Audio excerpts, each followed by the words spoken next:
Bienvenidos todos a un nuevo video, espero que se encuentren muy bien. Bueno, en esta oportunidad vamos a hablar acerca del fallo Empresa Gutiérrez, Sociedad de Responsabilidad Limitada, contra la provincia de Catamarca sobre daños y perjuicios. Es un fallo que llega el 9 de diciembre de 1993 a la Corte Suprema. Vamos a ver como siempre los hechos y finalmente qué fue lo que se resolvió. Bueno, ¿qué es lo que pasa aquí? La empresa Gutiérrez va a demandar a la provincia de Catamarca por daños y perjuicios. La empresa Gutiérrez era una empresa de servicio de transportes que se termina presentando ante el juzgado de trabajo de la segunda nominación de la ciudad de Catamarca e inicia lo que se conoce como acción de amparo contra el Estado provincial. Entonces, ¿qué es la acción de amparo? La tenemos en el artículo 43 de la Constitución Nacional. Básicamente es aquella que es más rápida, expedita e idónea a los fines de garantizar, tutelar o salvaguardar un derecho o una garantía constitucional. Entonces se va a interponer como un medio excepcional, siempre interpretándose con carácter restringido para algunos supuestos nada más. Esto es muy importante que tengan en cuenta. Bueno, entonces interpone acción de amparo contra el Estado provincial. ¿Con qué objeto? Invocando su condición de titular de un permiso que había sido concedido por la Autoridad Nacional para prestar servicios de autotransporte o de transporte de pasajeros entre las ciudades de San Fernando del Valle de Catamarca, capital de la provincia de Catamarca, y la localidad de Fiambalá. Recorrido que asume carácter interjurisdiccional por comprender tramos de aquella y de la provincia de La Rioja. Entonces, ahí tenemos un tramo que involucra a dos provincias. Por un lado la provincia de Catamarca y por otro lado la provincia de La Rioja. Por eso es interjurisdiccional. La presentación entonces tuvo como propósito impugnar el acto administrativo en virtud del cual la Dirección Provincial de Transportes le había otorgado estos servicios que cubren las localidades de Catamarca, Tinogasta, Fiambalá a otra empresa, a una empresa que era Virgen del Valle o Expreso Tinogasta. Entonces, ¿qué es lo que quiere hacer la empresa Gutiérrez? Justamente atacar ese acto administrativo por considerarlo nulo, de nulidad absoluta. Habría que ver qué tipo de vicio contenía, pero busca impugnar, atacar, como se hace generalmente mediante un recurso, atacar ese acto administrativo, que obviamente funciona dentro de la órbita del Poder Ejecutivo y aplica obviamente la ley 19.549, que es la ley de procedimientos administrativos, o más conocida por sus siglas como LPA. Entonces, el objeto de la acción de amparo, en este caso de la demanda mediante una acción de amparo, es justamente atacar este acto administrativo que le otorgaba o le adjudicaba este recorrido a otra empresa, que era de propiedad de Juan Ángel Robledo, y se superpondrían con los que cubre la demandante. Entonces el tema es que Empresa Gutiérrez realizaba este tramo, pero el Poder Ejecutivo, a través de un acto administrativo, le otorga estos servicios a otra empresa, que es la empresa Virgen del Valle o Expreso Tinogasta, y no a la empresa Gutiérrez. Entonces las dos estarían brindando el mismo servicio, y obviamente al brindar un servicio y poder competir, la empresa Gutiérrez se vería perjudicada porque tendría menos pasajeros. Habría pasajeros que se irían a la otra empresa y esto les produciría obviamente una afectación a su derecho de propiedad porque ganarían menos plata. Básicamente, para que se entienda, ese sería el reclamo concreto. Entonces el tribunal que interviene decretó una prohibición de innovar, es decir, como una medida cautelar de no innovar. Recordemos que las medidas cautelares tienen tres requisitos: verosimilitud en el derecho, peligro en la demora y contracautela, pero siempre como mínimo el peligro en la demora y la verosimilitud en el derecho. Esto lo tienen regulado en el artículo 195 del Código Procesal Civil y Comercial de la Nación y artículos siguientes. Y luego se declara incompetente. Entonces, pero bueno, ¿cómo decretó una prohibición de innovar y después se declaró incompetente? Bueno, ya hay jurisprudencia sobre este tema y está aclarado que un juez o un tribunal incompetente puede dictar una medida cautelar, en este caso de prohibición de no innovar. aunque sea incompetente. ¿Por qué? Porque se trata de una medida que tiene que resolverse de una manera rápida y no se puede esperar a que otro juez o tribunal competente entienda las actuaciones, porque se pierde tiempo y básicamente se trata de una cuestión que se tiene que resolver lo más rápido posible. Por eso, por una cuestión de economía y celeridad procesal y a los efectos de garantizar la seguridad jurídica, entre otras cuestiones, se le permite a un juez incompetente dictar en este caso, una prohibición de innovar. Entonces se remiten las actuaciones al juzgado federal cuyo titular asumió igual actitud. Entonces tenemos un problema acá con la competencia. Yo me declaro incompetente, el otro juzgado también. Tenemos un problema.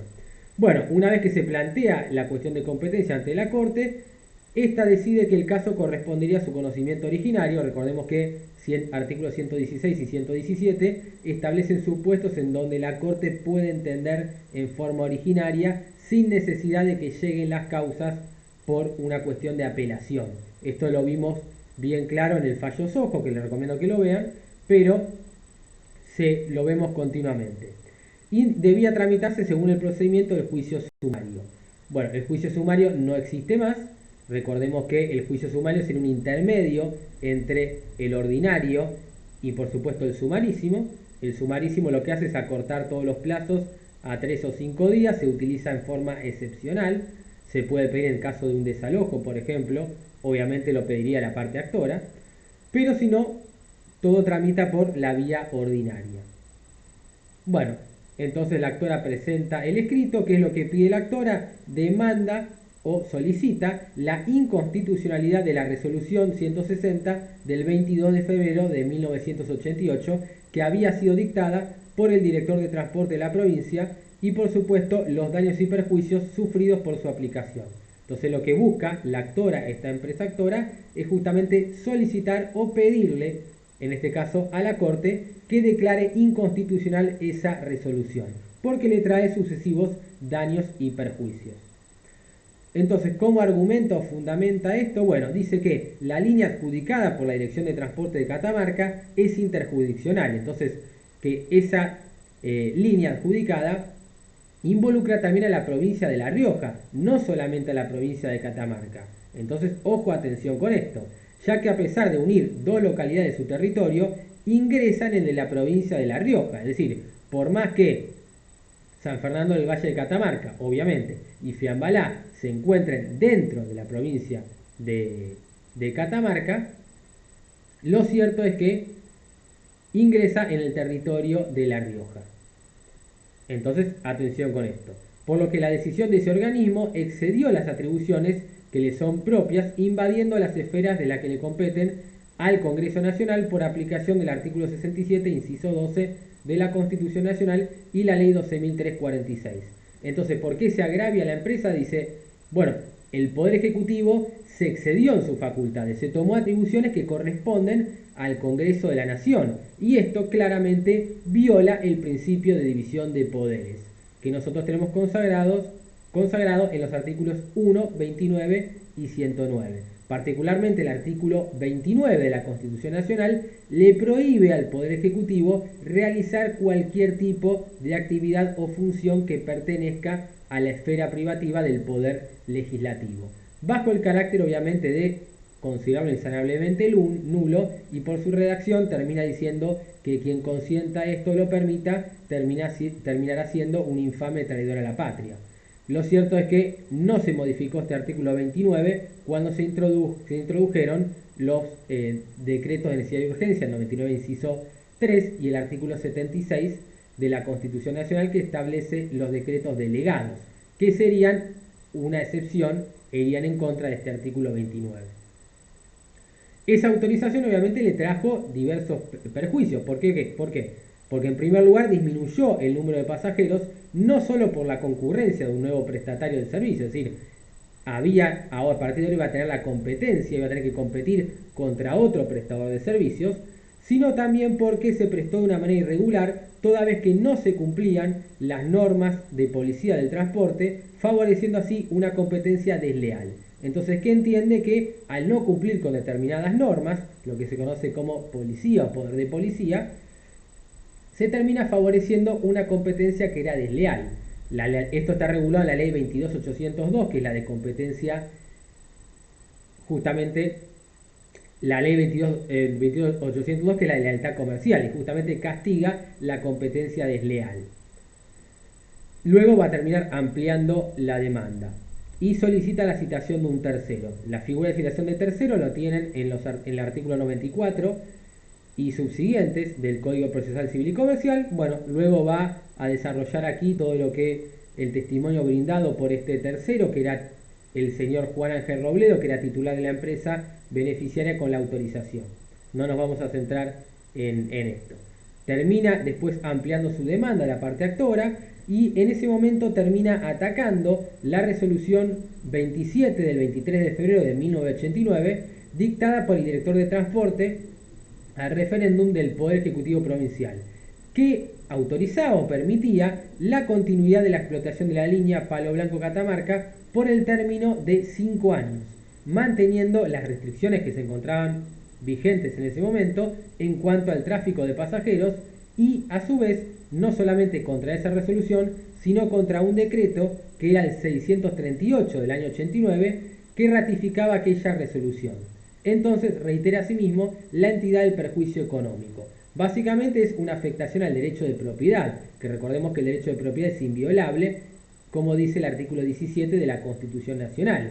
Entonces dice, esto no se realizó de la manera en la que correspondía porque el Poder Ejecutivo no tiene la facultad o la potestad de dictar una norma de estas características porque se está metiendo o se inmiscuye dentro de la esfera del poder legislativo, por eso cita el 67 inciso 12, que es el actual 75 inciso 12, que es una atribución privativa que la Constitución le otorga al Congreso Nacional, que es el que va a dictar justamente los distintos códigos, y también la ley 12.346 le establecía que esto tenía que ser una facultad privativa del Congreso Nacional. Entonces hay una violación al principio de división de poderes, hay una afectación al derecho de propiedad, no se cumplen con las normas de policía de transporte y se termina favoreciendo una competencia desleal que está prohibida por la ley de lealtad comercial 22.802. Esto como panorama genérico para que tengan una idea. Después, obviamente, la provincia de Catamarca va a terminar contestando la demanda. Dice que la parte actora, es decir, esta empresa, efectuó una interpretación errónea, una interpretación que no se ajusta a derecho, no está bien analizado o pensado, de los alcances de las autorizaciones concedidas a la empresa Tinogasta, debido a que no importan la explotación de servicios de carácter interjurisdiccional. Entonces, básicamente, lo que dice la provincia de Catamarca es esto no es una cuestión interjurisdiccional porque no estaría alcanzando a la provincia de La Rioja, ya que este recorrido se hace principalmente dentro de la propia provincia de Catamarca. Bueno, y después dice que de su texto se evidencia que no conceden derecho de tránsito a la empresa sobre las localidades ubicadas en La Rioja. Entonces dice, no hay ningún tipo de beneficio o privilegio para la otra empresa en cuanto a las localidades que tienen que ver con La Rioja. Por lo tanto, no corresponde la demanda y que se interpretó de una manera errónea. A eso apunta básicamente. La propia actora ha reconocido la facultad de los estados locales para adjudicar líneas de transporte de pasajeros dentro de su jurisdicción y en esas situaciones que encuadra el permiso concedido al tercero. La prueba de aquella afirmación la constituye la evidencia de que no se expiden boletos que registren como lugar de destino a aquella provincia. Entonces, como prueba documental, el boleto que se expide no dice La Rioja o localidad de La Rioja. Entonces queda claro que todo esto se desarrolla dentro de la provincia de Catamarca. Entonces dicen, no hay ningún tipo de infracción a la competencia de la autoridad federal contemplada en el artículo 67, inciso 12 de la Constitución Nacional. Rechaza también la pretensión resarcitoria de la actora. Entonces dice, no corresponden daños y perjuicios y no hay ningún tipo de infracción o vulneración a esta competencia del Congreso que surge del 67, inciso 12. ¿Por qué? Porque tranquilamente este acto administrativo puede ser dictado y no está yéndose más allá de la competencia o de aquel mandato constitucional que se le permite al Poder Ejecutivo.